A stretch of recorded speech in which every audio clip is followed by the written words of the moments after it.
Oi, queridos, tudo bem? E aí? Hoje a gente vai aprender uma matéria que é trifácil e que vocês aí ficam passando a perna, né? E colocando abreviação porque não sabem utilizar. São os 4 porquês. A gente vai aprender a utilizar os 4 porquês. E agora me deu uma ideia, né? Falei uma coisa, mas eu vou fazer na próxima aula, eu acho. Enfim. A gente vai aprender o uso básico dos 4 porquês. É claro que tem umas especificações, mas primeiro a gente vai aprender o alicerce da casa e depois a gente decora, tá? Então eu botei uma tirinha do Armandinho e nessa tirinha do Armandinho ele ensina vocês quando utilizar cada um dos porquês na forma mais básica. Então ele faz uma pergunta ali pro pai dele, né? Suponho que é o pai dele, e ele tá dizendo assim: por que é separado? E daí ele tá colocando o porquê separado sem acento. Início de pergunta. Aí o pai dele diz: por que não é junto? Ele tá dando uma resposta. Por que não é junto? Então ele tá botando o porquê junto sem acento. Aí ele diz: mas por quê? O porquê dele é um porquê de pergunta no final da pergunta. Aí é o porquê separado com acento. E o pai dele responde: o porquê eu não sei. Então, quando ele bota esse porquê substantivado, o artigo o na frente, ele utiliza o porquê junto com acento, tá bom? Então a gente já consegue, a partir dessa tirinha, eu quero que vocês me expliquem quando a gente usa cada um dos porquês.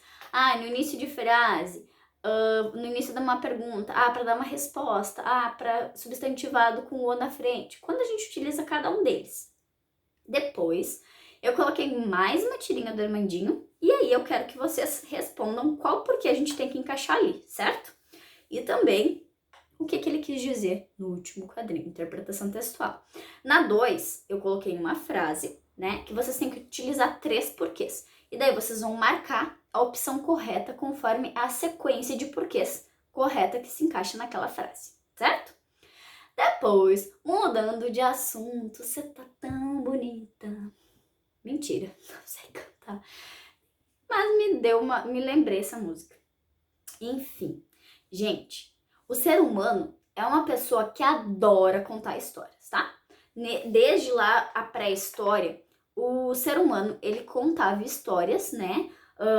Os homens da caverna, eles contavam histórias desenhando nas paredes. E eu coloquei ali que Deus me livre, né? Se eu tivesse que desenhar e dizer que eu não sei contar é nada.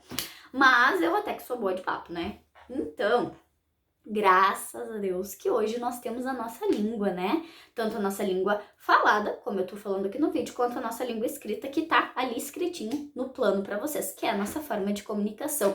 Graças a Deus. Imagina ter que desenhar para se comunicar, contar alguma coisa, né?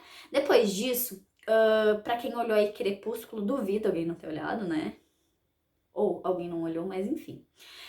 Tem uma parte que eles estão contando a história dos lobos e dos vampiros, que dá pra ver bem direitinho como acontecia. Fazia uma fogueira, né? E todo mundo em volta dessa fogueira contar histórias e trocar ideias. É assim que acontecia também.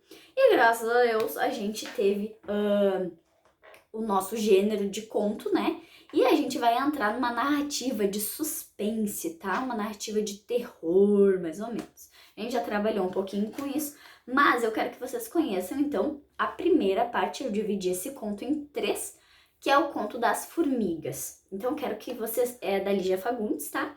Eu quero que vocês leiam a primeira parte e ficam pensando, o que vai acontecer agora? Eu quero que vocês se segurem e não busquem o final desse conto, tá? Porque é bem legal. Eu acho que vocês vão gostar bastante. E depois de vocês lerem esse conto da Lídia, eu quero que vocês me respondam, então, características desse gênero. Qual é o espaço, os personagens, o tempo onde passa e depois alguma interpretação sobre este conto, tá? Eu coloquei ali no início do conto, né? Do texto, o adjetivo a narradora personagem utiliza para descrever o prédio da pensão. Então, como ela descreve esse prédio, né? Quais são os adjetivos que ela dá pra gente visualizar essa pensão? Aí eu pedi para vocês copiarem a frase que tem uma comparação para caracterizar as janelas do sobrado e sobre o animal de estimação, aquele que dá azar. Depois eu também pedi para vocês me escreverem um pouquinho o que vocês estão achando dos planos, se vocês estão entendendo, se tá tudo fácil, se tá muito difícil, se vocês estão gostando, o que vocês gostariam de ver, quais são as dificuldades de vocês, enfim, me deixem um recado aí. E semana que vem a gente dá continuidade, né, no nosso estudo dos porquês. E além disso, eu tive uma ideia aqui que eu falei no início do vídeo, né, não vou esquecer, eu vou até anotar agora. E também a gente vai ver a parte 2 do Conto às Formigas, tá bom? Beijão!